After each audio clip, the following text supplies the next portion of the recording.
ជំរាបសួរអតិថិជនជាទីគោរពឥឡូវនេះយើងខ្ញុំទាំងពីរអ្នកកំពុងស្ថិតនៅទីតាំងផ្ទាល់របស់គម្រោងវិឡាប្រណិត Orico Residence ដែលនឹងធ្វើបទបង្ហាញជូនអំពីប្រភេទវិឡានីមួយៗឲ្យកាន់តែលម្អិតចង់ដឹងថាគ្រប់ប្រភេទវិឡាទាំងអស់នេះមានលក្ខណៈពិសេសបែបណានោះសូមអញ្ជើញតាមដានទស្សនាទាំងអស់គ្នា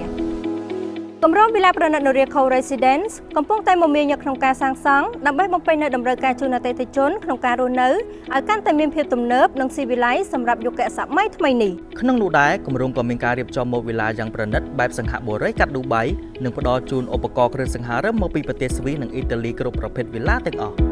ដូចជាប្រភេទវិឡាខ្នាតធំ Super Villa ប្រភេទវិឡាខ្នាតកណ្ដាល Elite Villa និងប្រភេទវិឡាខ្នាតតូច Co Villaវិឡានីមួយៗសុទ្ធសឹងតែមានចំណតឡានធំទូលាយចណ្ដាលយន្តអាងហែលទឹកបន្ទប់រោងកុនបន្ទប់ KTV បន្ទប់ Steam និង Sauna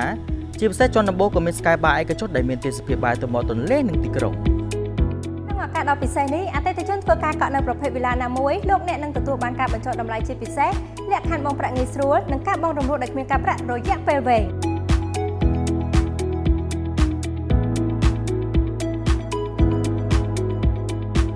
ព័ត៌មានលម្អិតទាក់ទងអំពីតម្លៃលក្ខខណ្ឌបង់ប្រាក់និងការផ្ដល់ជូនផ្សេងៗសូមទំនាក់ទំនងមកកាន់យើងខ្ញុំទាំងពីរតាមរយៈលេខទូរស័ព្ទឬប្រអប់ Chat Page សូមអរគុណ